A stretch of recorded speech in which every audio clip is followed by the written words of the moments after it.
Guys, कैसे हैं आप लोग? I am Shahabuddin and this our channel science Gyan. So guys, basically आज मैं इस वीडियो में आपके इस चैप्टर के बचे हुए सारे टॉपिक्स कवर करूंगा और ये लास्ट लेक्चर है आपके इस चैप्टर से। इसके बाद चैप्टर खत्म। सो आज का हमारा पहला टॉपिक है combined form of Boyle's law and Charles law. आप लोगों को जनरली एग्जाम में इसका प्रूफ दे देता है या फिर इससे रिलेटेड न्यूमेरिकल्स देता है। तो आइए सबसे पहले इसका प्रूफ देखते हैं। ओके, लेट, मैं ज़्यादा नहीं लिखूंगा यहाँ पर, बस पी भी टी और pressure, volume and absolute temperature. Okay, आप लोग के पीडीएफ नोट्स में मैंने सब कुछ एकदम प्रॉपरली अच्छे से लिखा है, यहाँ पर बस एक्सप्लेन करना मेरा मोटिव है। और pressure, volume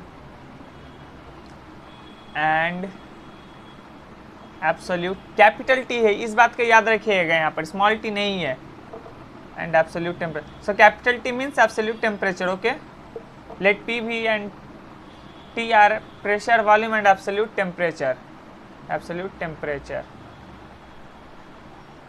of a gas of fixed mass. Okay, up to this clear? मैंने क्या मान लिया, P V and T जो है वो प्रेशर, वॉल्यूम और एब्सोल्यूट टेम्परेचर है किसी भी गैस का। ठीक है, सो अब देखिए यहाँ पर from Boyle's law, Boyle's law से हम लोगों को क्या मिला था, V varies 1/P। Okay, volume pressure से इनवर्स रिलेशन में, मतलब उल्टा। ठीक है, M and T constant. Okay, from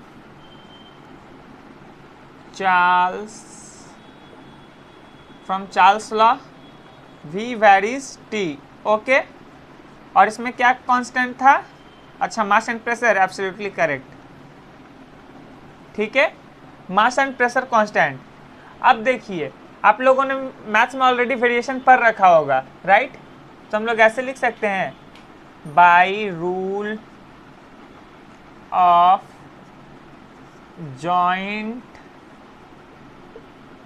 variation,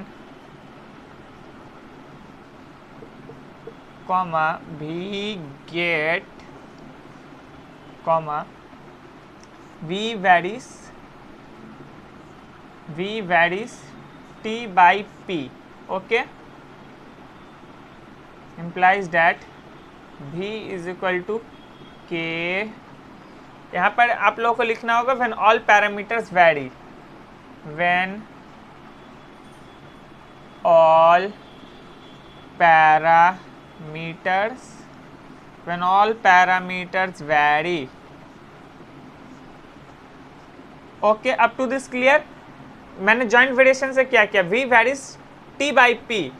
okay, क्योंकि जॉइंट वेरिएशन में ये तो V था, ये कॉमन आ गया, यहाँ पर T डायरेक्ट प्रोपोर्शन था V के साथ, इसलिए ऊपर, और V जो है P का नीचे था इनवर्स रिलेशन में। सो V varies T by P। आप लोग मैथ में जब वेरिएशन चैप्टर कीजिएगा तब ज़्यादा क्लियर अंडरस्टैंडिंग मिलेगा, एंड आई होप कि आप लोग अभी तक कर चुके होंगे।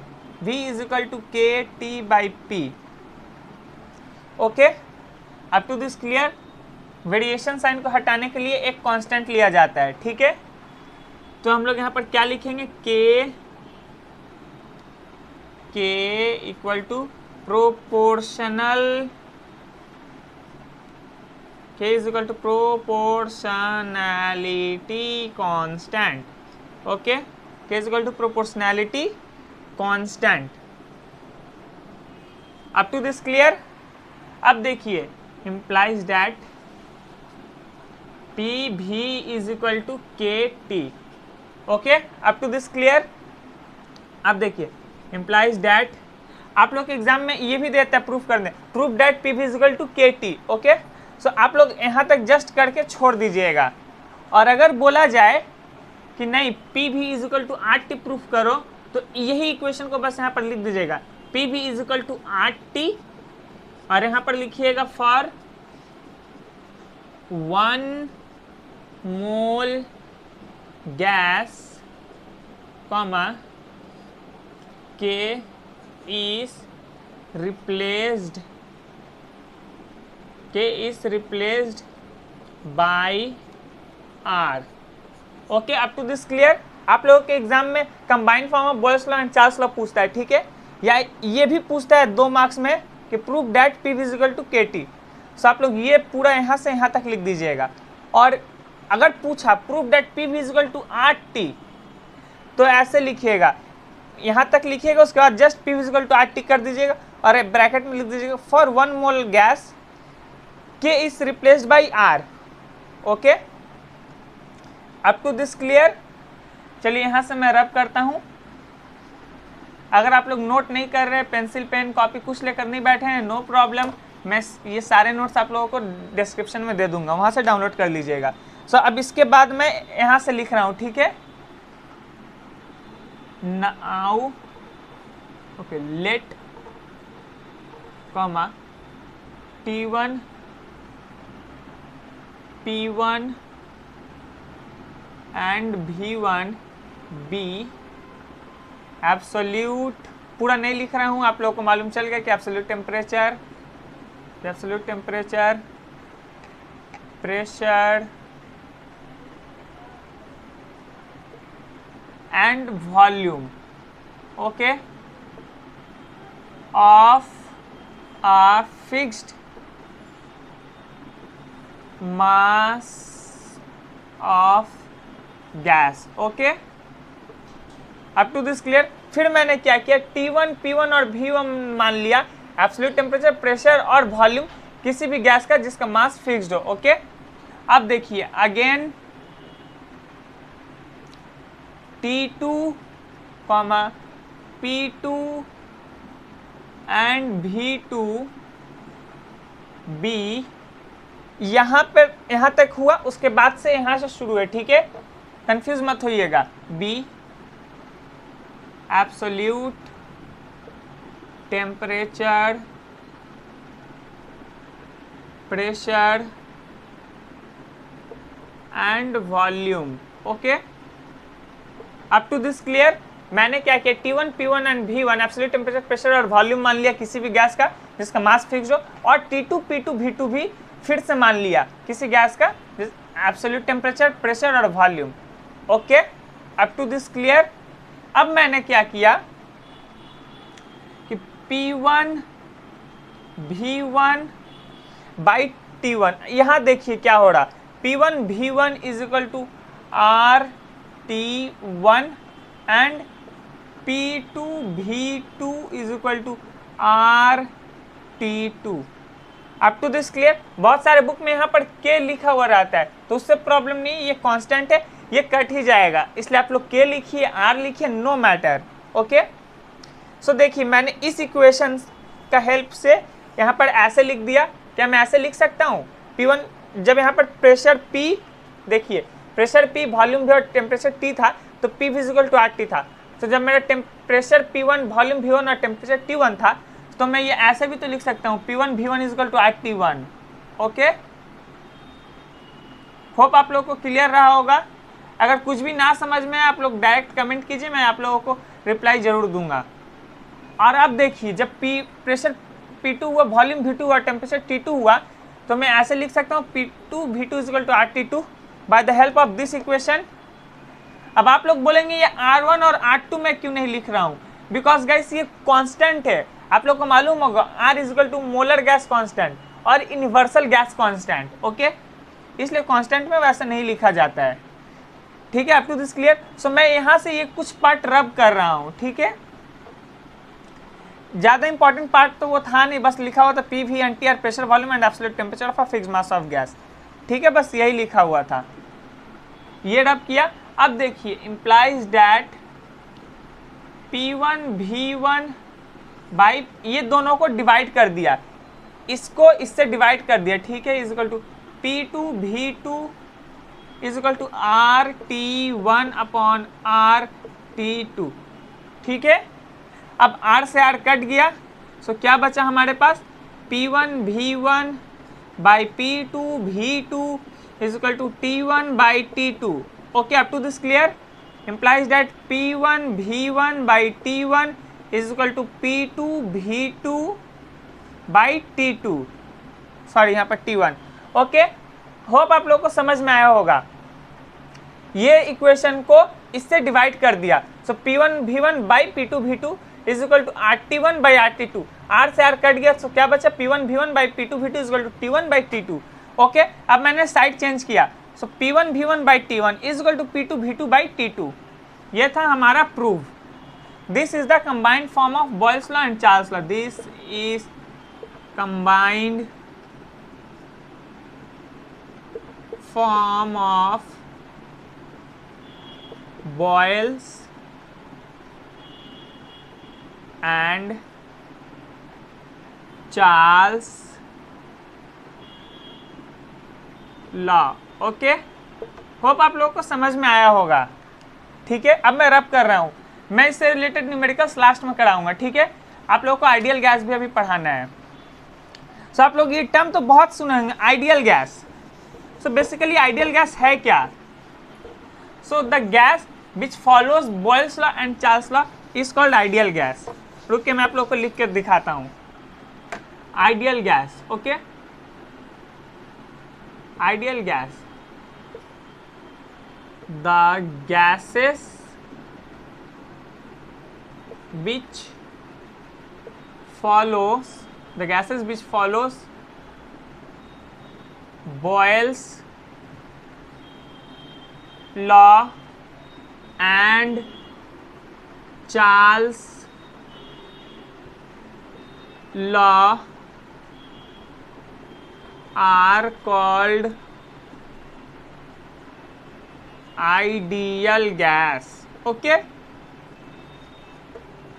the gases which follows Boyle's law and Charles law are called ideal gas. So basically guys, ideal gas जैसा कुछ होता नहीं है, बट आप लोगों को पढ़ना पड़ेगा। यस, रियलिटी में कोई आइडियल गैस एग्जिस्ट नहीं करता, बट यहाँ पर हम लोग केमिस्ट्री में इसको मानकर चलते हैं कि एक आइडियल गैस जैसा भी कुछ होता है। बेसिकली सिर्फ रियल गैस ही एग्जिस्ट करता है। ठीक है, बट केमिस्ट्री में माना जाता है कि आइडियल गैस जैसा कुछ एग्जिस्ट करता है।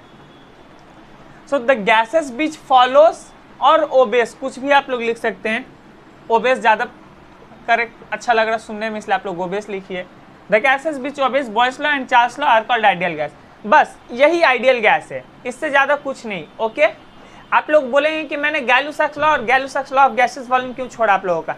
सो बेसिकली गैलू-साक्स आप लोगों का क्वेश्चन आते ही नहीं है एग्जाम में, सो उसको कराकर फायदा नहीं है। ठीक है, और फिर भी अगर आप लोग को इच्छा हो तो आप लोग पढ़ सकते हैं, बट जनरली आप लोग को नहीं दिया जाता। और हाँ, उसका सिर्फ आप लोग को ये आता है, गैलू-साक्स लॉ आता है, गैलू-साक्स लॉ ऑफ गैसेस वॉल्यूम और गैलू-साक्स लॉ आता है। सो वो मैंने आप लोग को ऑलरेडी पिछले क्लास के पीडीएफ में गैलू-साक्स लॉ ऑफ गैसेस वॉल्यूम और आज के क्लास में गैलू-साक्स लॉ, ये दोनों दे दिया है। ठीक है, सो आप लोग टेंशन मत लीजिए, सिर्फ ये दोनों लॉ को पढ़ लीजिए, याद कर लीजिए, दैट्स इट। इससे रिलेटेड कुछ नहीं आता। अब है Avogadro's law. Avogadro's law, he is really a great scientist. Avogadro's law, आप लोगों के बुक में एवोगैड्रोस हाइपोथेसिस भी दिया हुआ होगा, राइट। सो अब आप लोग बोलेंगे एवोगैड्रोस लॉ और हाइपोथेसिस एक ही चीज को दो चीज क्यों बोला जा रहा है। सो वो मैं डाउट आप लोग का आज ही क्लियर करूंगा क्लास के एंड में। ठीक है, आप लोगों के पीडीएफ नोट्स में ये क्वेश्चन है, difference between law and hypothesis, ये डाउट आज ही क्लियर होगा आप लोग का, डोंट वरी। कुछ बुक्स में एवोगैड्रोस लॉ, कुछ में एवोगैड्रोस हाइपोथेसिस। ठीक है, सो एवोगैड्रो ने क्या बोला था, under the same condition of temperature and pressure, under the same condition of temperature and pressure, equal volume of all gases contains equal number of molecules। ठीक है, सो बेसिकली एवोगैड्रो ने ये बोला था, under the same condition of temperature and pressure equal volume of all gases contains equal number of molecules. मतलब कि अगर pressure और टेम्परेचर जो वो कांस्टेंट रहे या सेम रहे, ठीक है, सेम ही मान लेते हैं, सेम, ठीक है। प्रेशर और टेम्परेचर अगर सेम रहा तो इक्वल वॉल्यूम कोई भी गैस का, लाइक आप लोग ऑक्सीजन ले लीजिए, नाइट्रोजन ले लीजिए, हीलियम ले लीजिए, नियॉन ले लीजिए, कोई भी गैस, सपोज आपने इसका 2 लीटर लिया, इसका 2 लीटर लिया, इसका 2 लीटर लिया, इसका 2 लीटर लिया, ठीक है। सो उससे कोई फर्क नहीं पड़ता, वॉल्यूम सेम है और प्रेशर और टेम्परेचर सेम है अगर, सो ये चारों गैस इक्वल मॉलिक्यूल्स अपने पास एग्जिबिट करेगा, ठीक है। क्या बोला फिर सुनिए, प्रेशर और टेम्परेचर अगर सेम रहा, ठीक है, तो equal volume of all gases, मतलब कोई सा भी आप लोग गैस ले लीजिए, लाइक कोई भी, ये जस्ट मैंने एग्जांपल के लिए लिया है, ऑक्सीजन ले लिया, नाइट्रोजन ले लिया, हीलियम ले लिया, नियॉन ले लिया, ठीक है।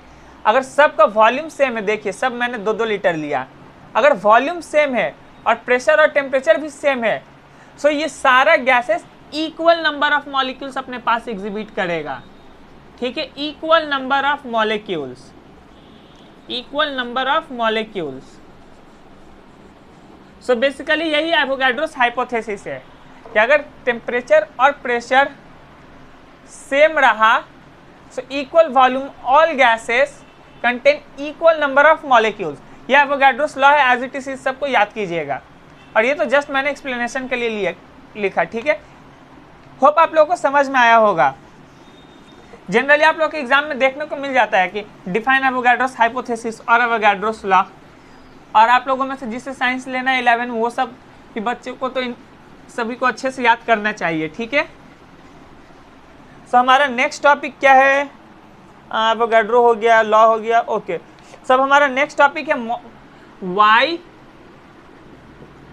मॉइस्ट। एक्चुअली में मैं एक पेपर में लिख के लाता हूँ कि आप लोगों को क्या क्या टॉपिक पढ़ाना है, वरना मैं भूल जाऊंगा तो फिर आप लोगों को प्रॉब्लम होगा। Why moist air is lighter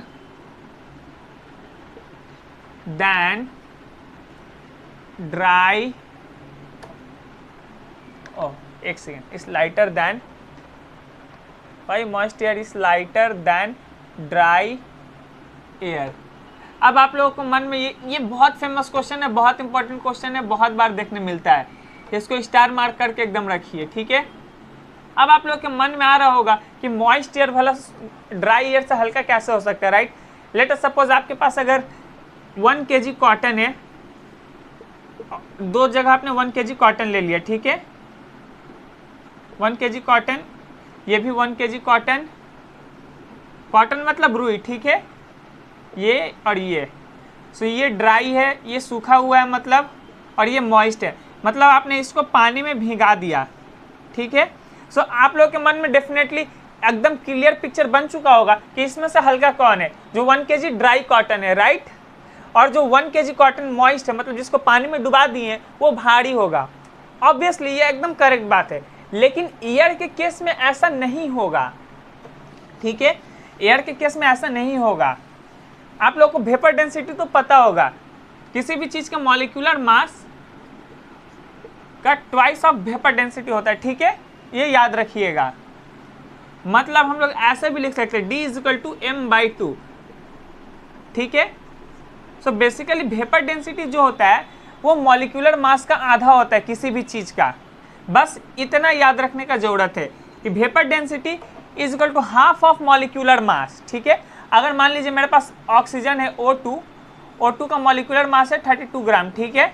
सो इसका वेपर डेंसिटी कितना होगा, मॉलिक्यूलर मास m/2, ठीक है, m/2।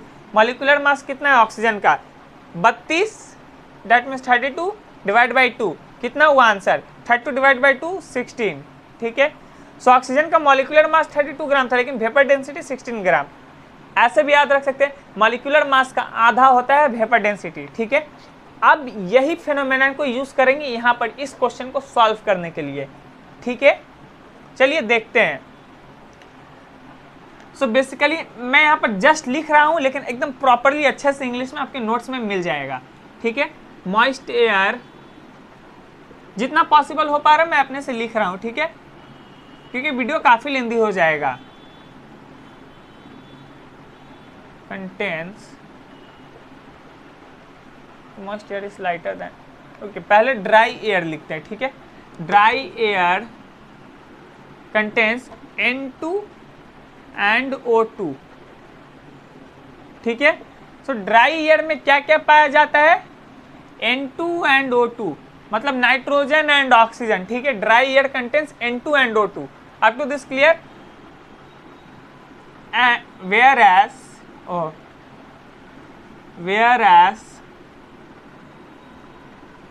मॉइस्ट एयर, आप लोग यहाँ पर मॉइस्ट या फिर वेट एयर भी दे देता है, ठीक है, कुछ भी लिखा हो सकता है, मॉइस्ट एयर, वेट एयर, कुछ भी, ठीक है। whereas मॉइस्ट एयर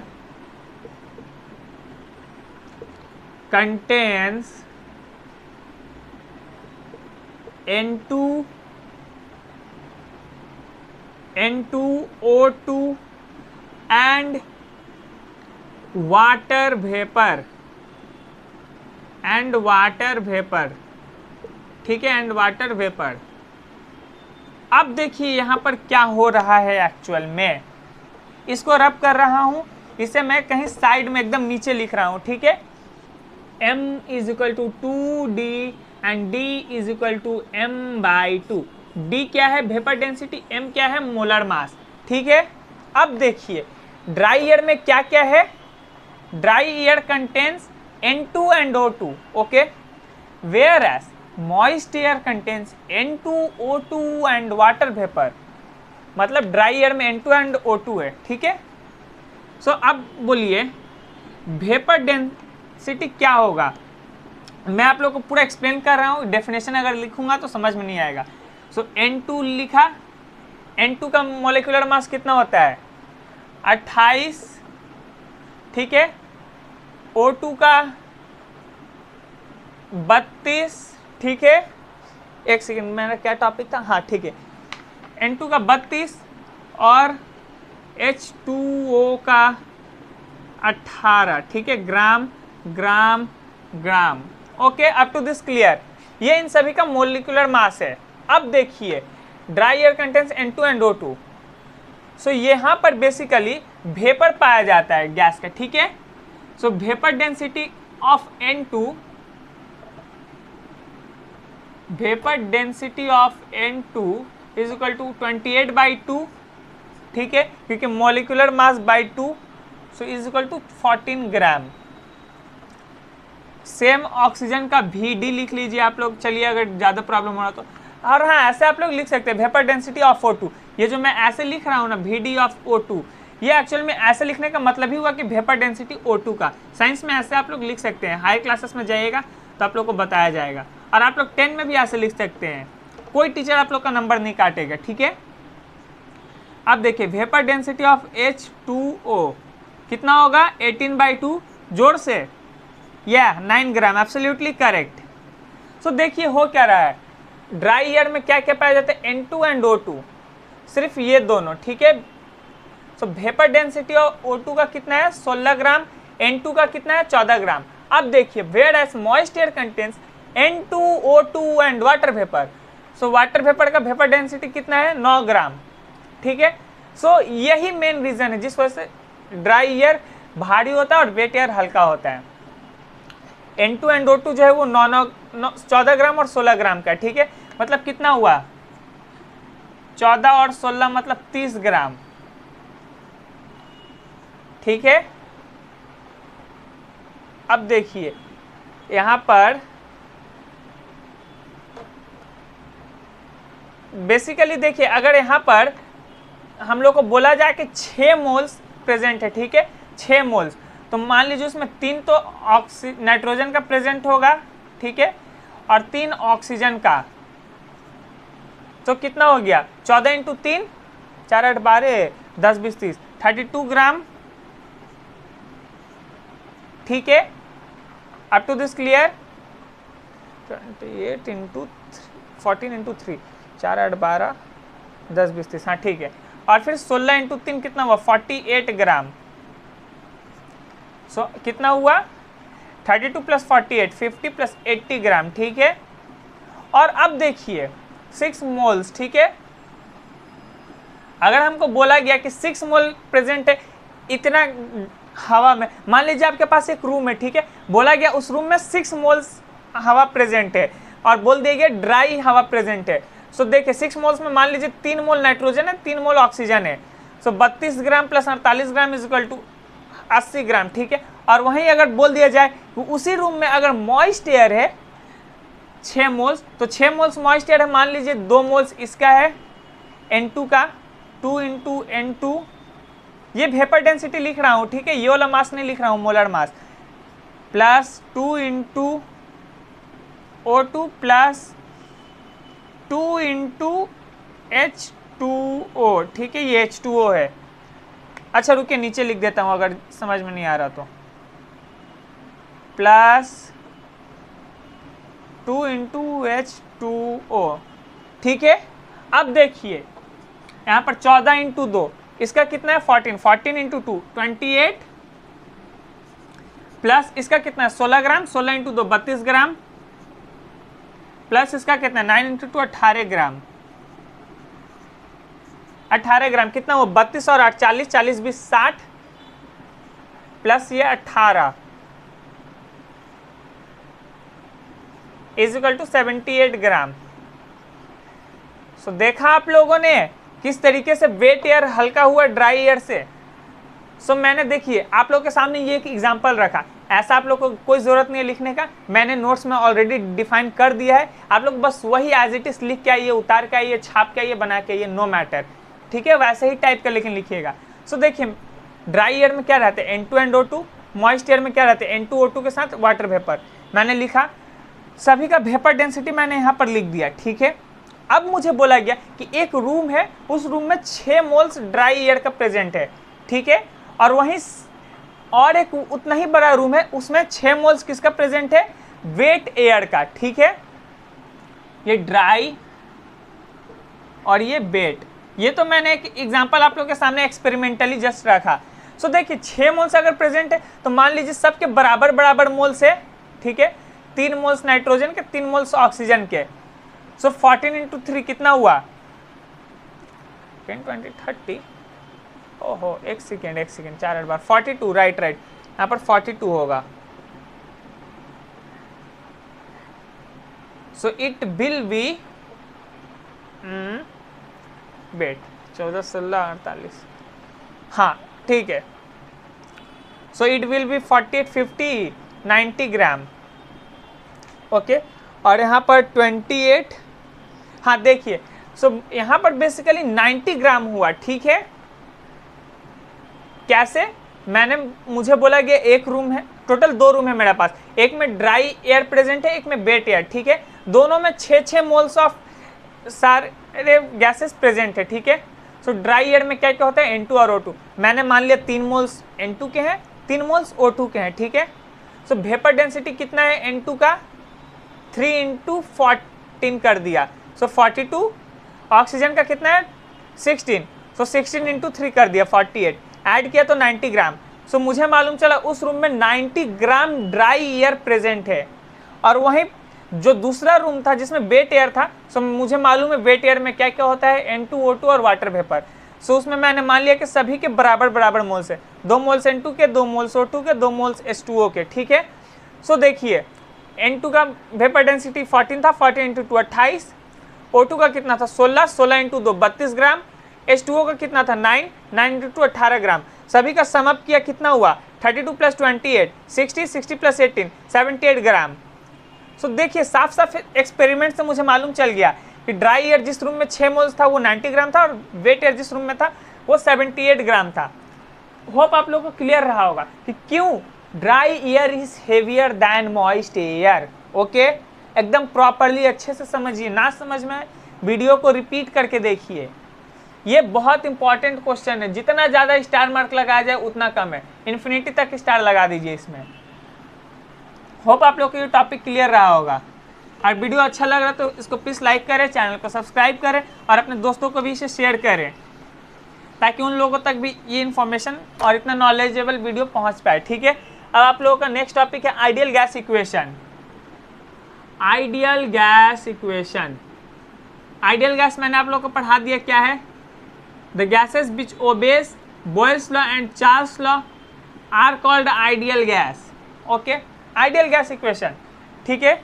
मान लेते हैं let P V and T be pressure, volume and absolute temperature. Okay, let P V and T be pressure, volume and absolute temperature. Okay, अब देखिए from Boyle's law comma v varies 1 by p.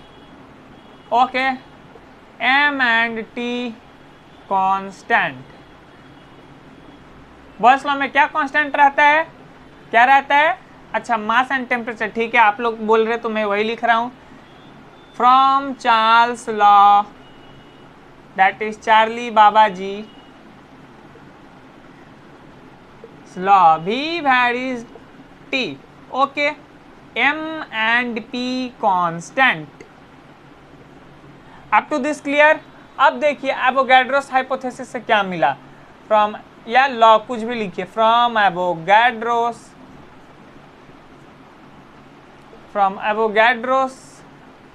Law comma v varies 1 by v varies n, ठीक है। up to this clear? when p, t and m constant, okay, when p, t and n constant, एक second, p, t, m, हाँ ठीक है। इसमें आप लोगों के n, m, t और n कांस्टेंट है, ठीक है, नंबर ऑफ मोल्स। अब आप लोग बोलेंगे मैं यहाँ पर नंबर ऑफ मोल्स क्यों लिख रहा हूँ? सो मैंने बेसिकली यहाँ पर एवोगैड्रोस हाइपोथेसिस भी इंक्लूड कर लिया।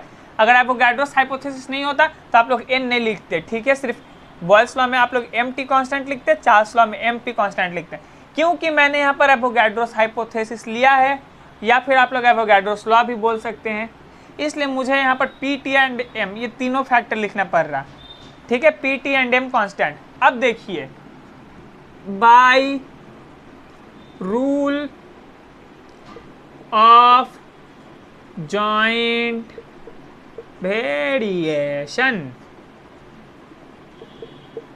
ओके, v varies n, देखिए क्या क्या डायरेक्ट वेरीज है, n और t डायरेक्ट वेरीज है।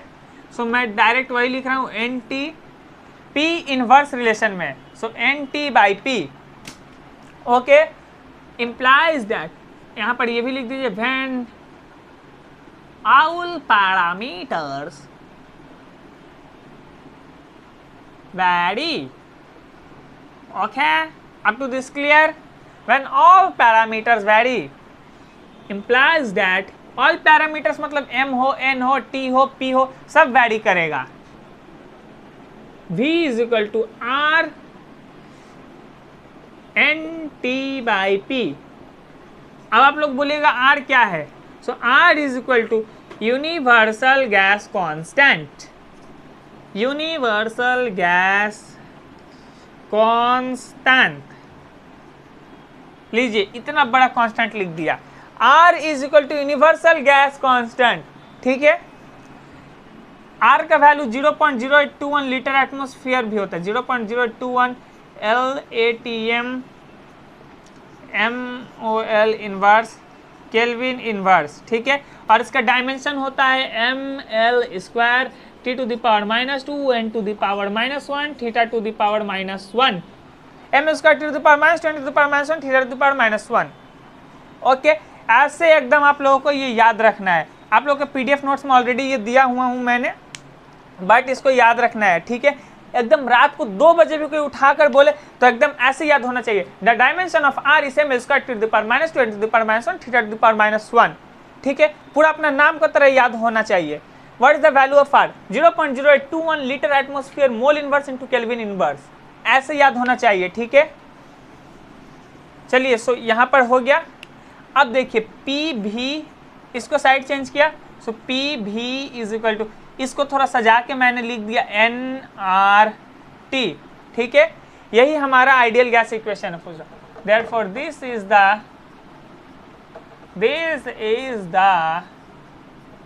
Ideal gas equation. Okay, hope आप लोगों को क्लियर रहा होगा। P, V और T को मैंने प्रेशर, वॉल्यूम और एब्सोल्यूट टेम्परेचर मान लिया, ठीक है, लेट देकर लिखा, ठीक है। उसके बाद बॉयल्स लॉ से क्या मिला, V varies 1/P, M N T constant. Charles law से क्या मिला, V varies T, M N P constant, N number of mole से, M मास है, P प्रेशर है और T absolute temperature. Avogadro's law से क्या मिला, V varies N, P T and M are constant, ठीक है। जॉइंट वेरिएशन से मैंने क्या किया, V वैरीज, सो V और यहाँ पर क्या था, N और T डायरेक्ट रिलेशन में था, सो N इंटू T, ठीक है, बाई P उल्टा था, ठीक है। और यहाँ पर प्रोपोर्शनैलिटी को ब्रेक करने के लिए एक कांस्टेंट आता है, सो मैंने लिखा V is equal to R N T by P। R क्या है, यूनिवर्सल गैस कांस्टेंट। इसको हम लोग मोलर गैस कांस्टेंट भी बोलते हैं, ठीक है, और मोलर गैस कांस्टेंट, ठीक है, और मोलर गैस कांस्टेंट ये भी बोलते हैं, ठीक है। उसका बाद P V equal to nRT, just side change किया। This is the ideal gas equation. Okay, hope आप लोग को क्लियर रहा होगा। अब और कोई डाउट नहीं बचा इसके ऊपर। मैं इससे रिलेटेड न्यूमेरिकल और combined form of Boyle's law and Charles law इस वीडियो के एंड में इन सभी से रिलेटेड न्यूमेरिकल्स कराऊंगा, ठीक है। और हाँ, आप लोग को ये याद रखना होगा, N क्या है, N is equal to number of moles,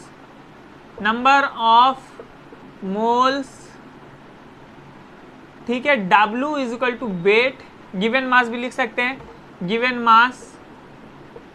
अभी आप लोगों का केमिस्ट्री में बेसिकली मास और वेट एक ही होता है, सो आप लोग मास लिखिए या वेट लिखिए, फर्क नहीं पड़ता।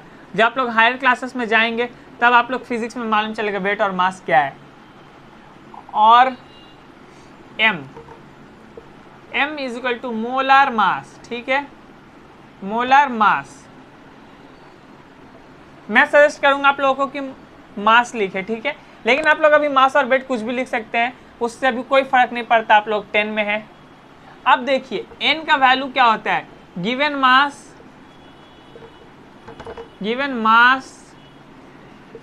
अपॉन मोलर मास, ठीक है।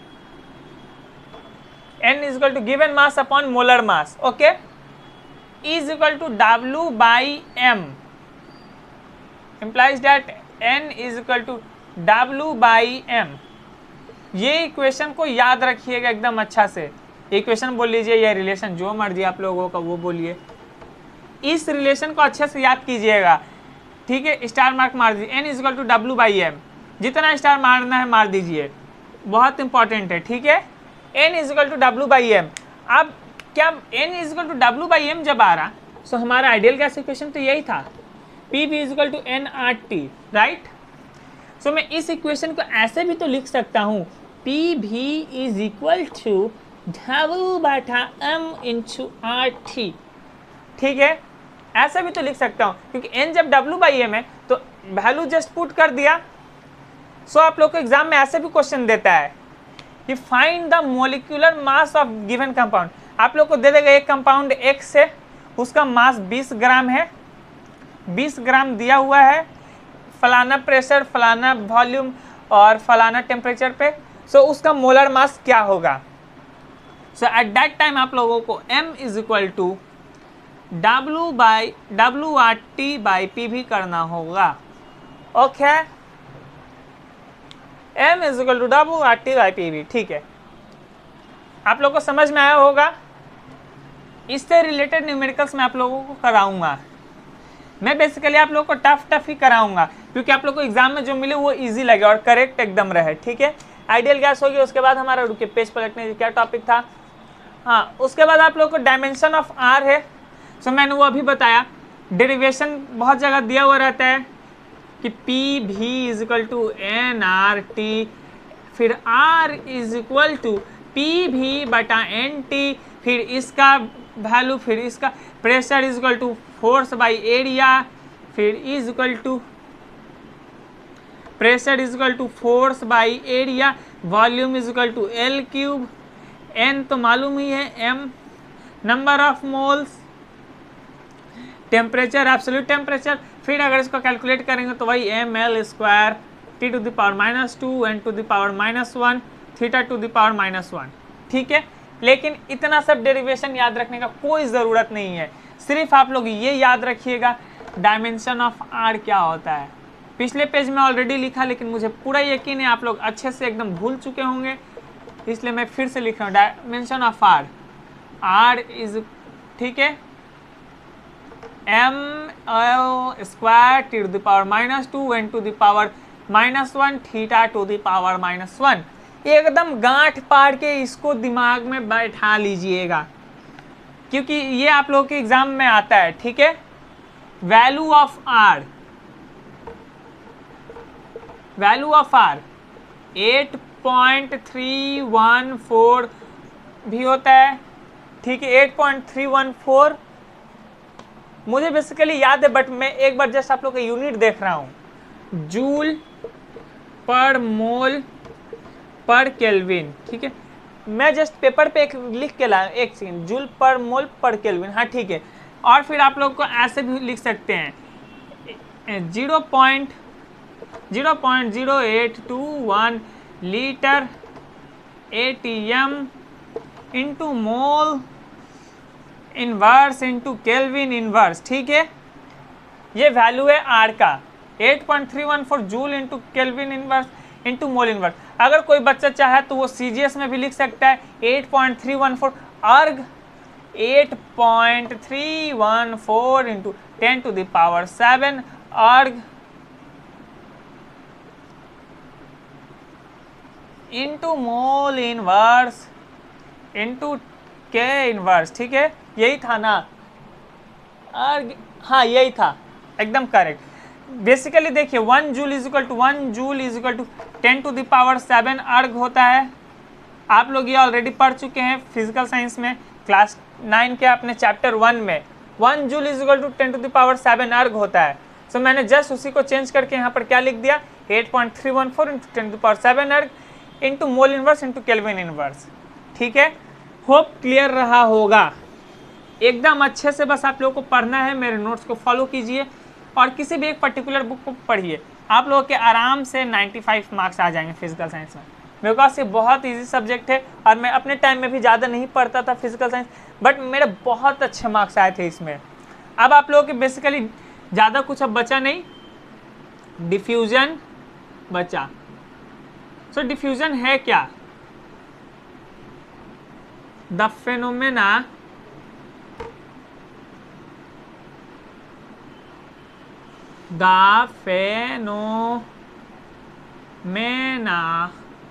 by which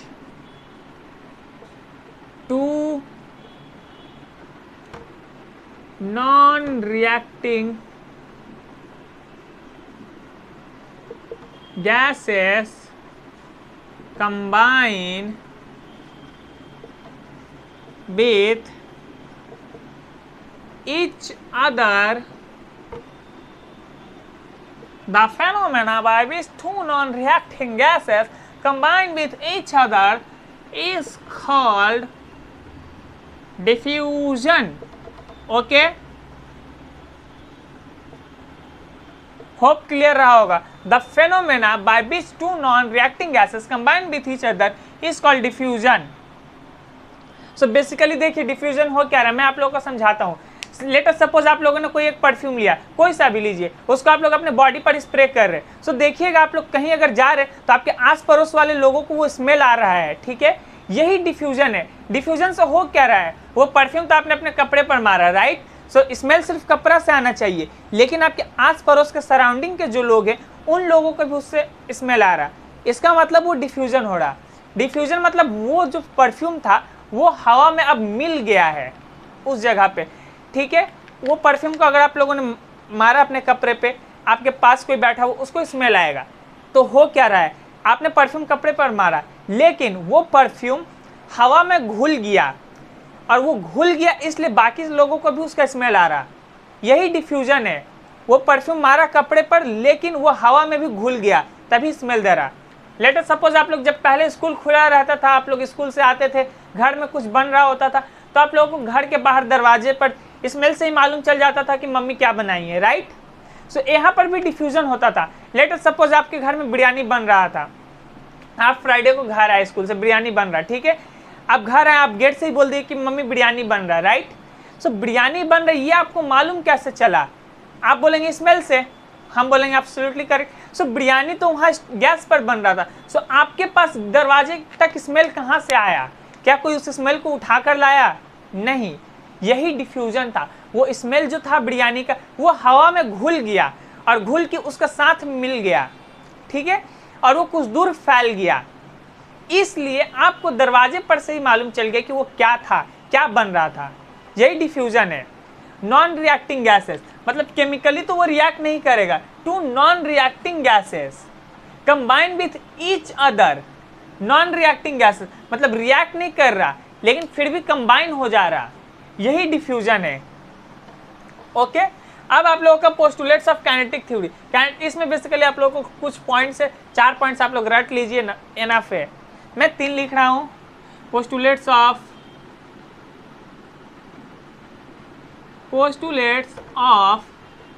kinetic theory of gas. Okay, postulates of kinetic theory of gas. So basically kinetic theory बोलता क्या है हम लोगों को, right?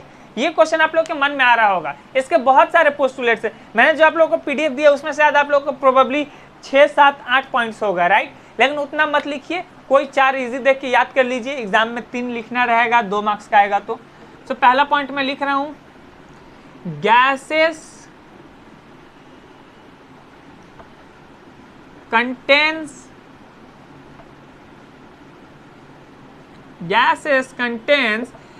minute discrete particles. Gases contains minute discrete particles called molecules.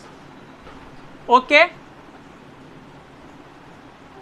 so gases जो होता है वो minute discrete particles, minute discrete मतलब very very small, very very small, मतलब इतना स्मॉल कि आप लोग उसको नॉर्मल आइज से नहीं देख सकते। इनफैक्ट आप लोग उसको माइक्रोस्कोप से भी नहीं देख सकते। यस, अल्ट्रॉन माइक्रोस्कोप जो आता है, इलेक्ट्रोमैग्नेटिक माइक्रोस्कोप वगैरह जो आता है, उन सभी से भी आप लोग नहीं देख सकते। माइन्यूट डिस्क्रीट पार्टिकल्स मतलब very very small. So gases contains minute discrete particles called molecules. Okay, basically ये पॉइंट बोलना चाह रहा कि गैसेस जो होता है वो बहुत सारे माइन्यूट डिस्क्रीट पार्टिकल मतलब बहुत बहुत बहुत छोटे छोटे पार्टिकल्स से मिलके बनता है, ठीक है। अब देखिए, फोर्स एग्जर्टेड मतलब वो दबाव बना रहा, ठीक है, by gas molecule, force exerted by gas molecule per unit area of the vessel is called pressure। मैंने आप लोग को ऑलरेडी पढ़ा रखा था defined pressure of a gas. उसका ऐसा यूनिट था न्यूटन पर मीटर, और फिर वो पास्कल भी बोलते हैं, 1 न्यूटन पर मीटर स्क्वायर ऐसा यूनिट, और 1 न्यूटन पर मीटर स्क्वायर को 1 पास्कल भी बोलते हैं। एकदम अच्छे से याद रखिएगा। सो देखिए, force exerted by gas molecule per unit area of the vessel is called pressure. मतलब क्या, एक गैस मॉलिक्यूल है, ठीक है, वो जब टकरा रहा है, एक कंटेनर है, उस कंटेनर से वो जब गैस मॉलिक्यूल जाकर टकरा रहा है तो वो लोग पर यूनिट एरिया में जितना मॉलिक्यूल्स टकरा रहा उसको ही प्रेशर हम लोग बोलते हैं, ठीक है। अब थर्ड पॉइंट क्या लिखे,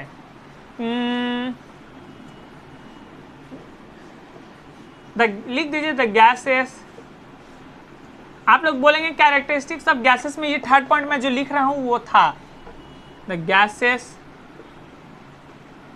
are in ceaseless क्यूस्टिक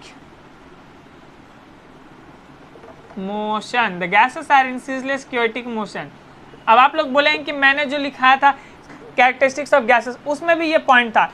so basically वहाँ पर तो था ये पॉइंट, नो डाउट, बट यहाँ पर भी वो अप्लाई हो सकता है। सीजलेस क्योटिक मतलब एकदम रैंडम मोशन में है। जिस तरीके से तालाब में आप लोग मछली को देखे होंगे, इधर उधर एकदम जारी, बिना किसी एक फिक्स पैटर्न के, कभी इधर कभी उधर, उसी तरीके से यहाँ पर ये, ठीक है। बस आप लोगों को 3 पॉइंट मैंने लिखा है, आपके PDF में 6-8 पॉइंट है, आप लोग को जितना मर्जी उतना लिख लीजिए। मेरा सजेशन यही रहेगा, कोई भी 4 से 5 पॉइंट अच्छे से याद कीजिए। एग्जाम में अगर 3 मार्क्स का दिया तो 4 पॉइंट लिखिएगा, 2 मार्क्स का दिया तो 3 पॉइंट, 1 पॉइंट हमेशा एक्स्ट्रा लिखना है। बाई चांस अगर मिस्टेक हो जाए तो एग्जामिनर मार्क्स नहीं काटेगा, ठीक है। अब आप लोग के न्यूमेरिकल्स में लेकर आता हूँ। सो गाइस, ये रहा आप लोगों का question. The given mass of a gas occupies 572 cc at 13 degree C and 725 mm Hg pressure. So इससे साफ मालूम चल रहा है कि P1 कितना है 572 cc, V1 कितना है 572 cc, T1 कितना है 13 डिग्री C एंड P1 है 725 mm Hg, ठीक है। अब देखिए what will be its volume. So देखिए P1 कितना है 725 mmHg, ठीक है। V1 कितना है 572 cc, ठीक है। सभी डेटा को यहाँ पर बस लिख दीजिए 572 cc, ओके। T1 कितना है, T1 हमारा 13 डिग्री C है, राइट। लेकिन याद कीजिए मैंने आप लोगों को जब डेरिवेशन कराया था combined form of Boyle's law and Charles law, तो कैपिटल T लिख रहा था, हर जगह मैं टेम्परेचर को एब्सोल्यूट टेम्परेचर बोल रहा था, राइट। सो यहाँ पर भी एब्सोल्यूट टेम्परेचर होगा। एब्सोल्यूट टेम्परेचर में जाने के लिए मैंने आप लोगों को क्या बताया था, small t plus 273 degree C, right. So हमारा T1 होगा T प्लस 273, ठीक है, इज इक्वल टू 13 प्लस 273, ठीक है। कितना हुआ 13 plus 273 286 kelvin, okay. Up to this clear. अब देखिए हमारा P2 कितना है 792, ठीक है, लिख दिया मैंने 792 mmHg। V2 कितना है, गौर से देखिए क्या, अच्छा हम लोग को V2 खोजना है। So V2 is equal to question mark, T2 कितना है हमारा 24 degree C, right. So 24 plus 273 कितना हो गया 277 और 297 is equal to 297 kelvin, okay. Up to this clear. अब देखिए हम लोग को combined form of Boyle's law और चार्ल्स लॉ से क्या मिला था, P1 V1 by T1 is equal to P2 is equal to P2 V2 by T2, ठीक है, यही था। अब देखिए मैंने कैसे ये सब लिखा, the given mass of gas occupies, पहले ये दिया हुआ था, ठीक है, इतना cc, इतना डिग्री टेम्परेचर पे और इतना mm प्रेशर पे। सो ये मैंने लिख दिया P1, यहाँ से मैंने लिखा एक सेकेंड, हाँ V1, यहाँ से मैंने लिखा V1 और यहाँ से मैंने लिखा T1, okay. Up to this clear. अब देखिए P2 मैंने कहाँ से लिखा 792 mm लिख दिया, V2 sorry it will B V2, it's my mistake, ठीक है। और T2 कितना था 24 डिग्री C। मैंने बोला है हर जगह टेम्परेचर एब्सोल्यूट स्केल में होगा, याद रखिएगा।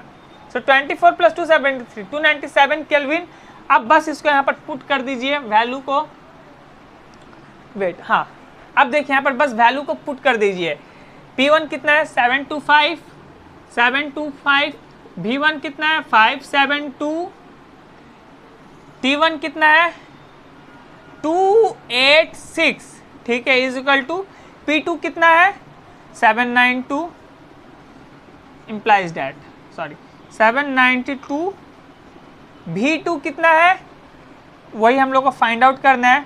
V2 को हम लोग क्या मान लेते हैं, X मान लेते हैं, ठीक है, X अपॉन T2 कितना है 297 केल्विन। ठीक है, अब मैं साइड चेंज करता हूं अगर, तो x is equal to 725 into 572 into 297 upon 286 into 792। Okay, up to this clear. So आप लोग जब इसको कैलकुलेट कीजिएगा, मैं ऑलरेडी कैलकुलेट करके लाऊं वरना टाइम बहुत जाएगा। सो अल्टीमेटली आप लोग का आंसर 743.75 cc होगा। इसको आप लोग खुद से कैलकुलेट करके चेक कीजिएगा। हाँ ठीक है, इतना 743.75 cc। आप लोग क्लास 10 में आ गए हैं, खुद से कैलकुलेट करके इसको चेक कीजिएगा कि आंसर सही है कि नहीं। आंसर तो डेफिनेटली करेक्ट है, लेकिन आप लोग खुद का कैलकुलेशन डेवलप कीजिए। ठीक है, ये था एक question combined form of boys law, Charles law. PDF में आपके 2 मिलेंगे, दोनों सॉल्व्ड है। वहां से मैंने एक आप लोगों को एक्सप्लेन किया। ठीक है, अब आप लोगों को आइडियल गैस इक्वेशन पे एक न्यूमेरिकल, और उसके बाद आप लोग को एवोगाड्रोस हाइपोथेसिस और लॉ, ये जो लॉ और हाइपोथेसिस है इसका डिफरेंस क्या ये बताऊंगा। ठीक है, सो अब नेक्स्ट क्वेश्चन लेकर मैं आता हूँ। ओके, सो गाइस ये रहा हमारा अगला क्वेश्चन आइडियल गैस इक्वेशन पे बेस्ड। सो यहाँ पर लिखा क्या है, at STP density of Cl2 is 3.207 gram per cc, calculate its molar mass. ठीक है, एसटीपी मतलब स्टैंडर्ड टेम्परेचर एंड प्रेशर। ठीक है, सो एसटीपी पे हमारा टेम्परेचर जो होता है वो 273 केल्विन होता है, और जो हमारा प्रेशर होता है वो 1 atm के बराबर होता है। आप लोग चाहें तो अलग यूनिट में लिख सकते हैं, that is 760 mm of Hg। ठीक है, आप लोगों के ऊपर है, और 76 सेंटीमीटर ऑफ Hg आप लोगों के ऊपर है, या फिर आप लोग 760 टॉर भी लिख सकते हैं। कंप्लीट आप लोगों के ऊपर ये मैं छोड़ रहा हूँ। सो मैं 1 atm लेके चल रहा हूँ कैलकुलेशन इजी करने के लिए।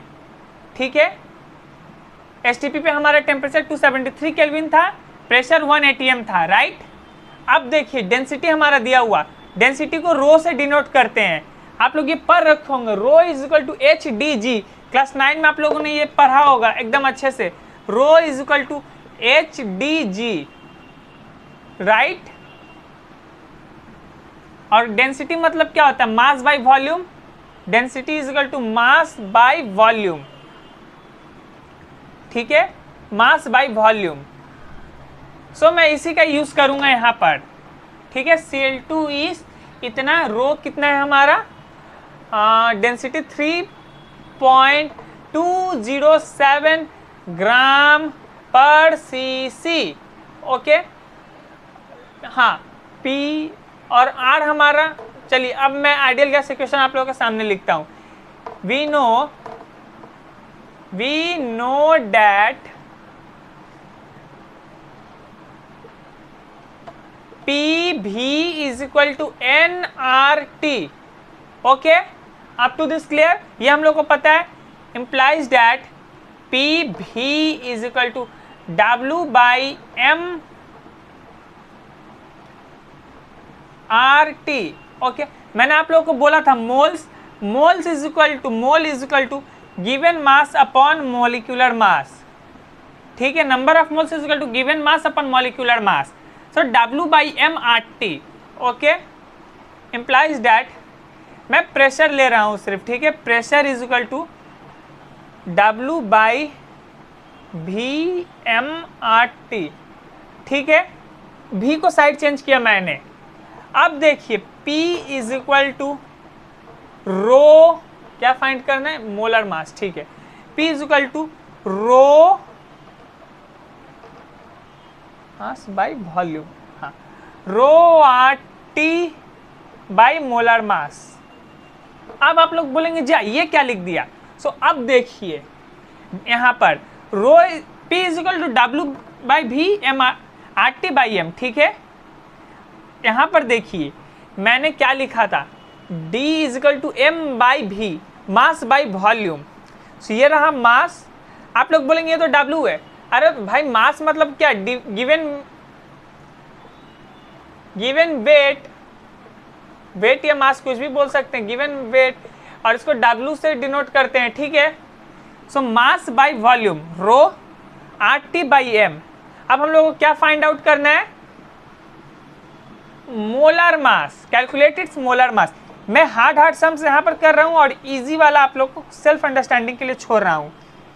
Molar mass is equal to ρRT/P, ठीक है।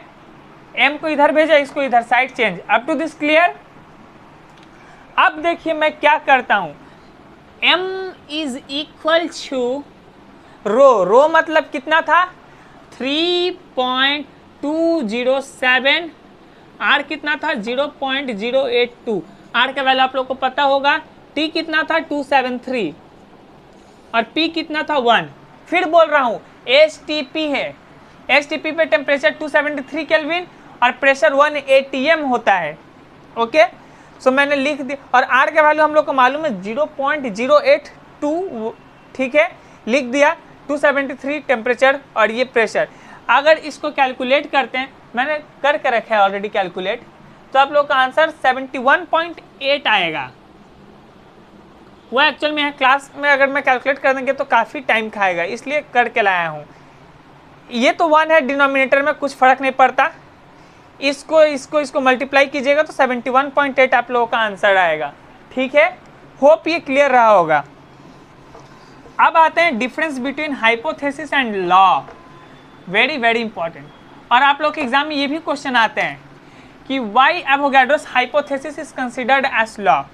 आपके पीडीएफ में मैंने ये दे रखा है, बस मैं यहाँ पर एक्सप्लेन कर रहा हूँ। Difference hypothesis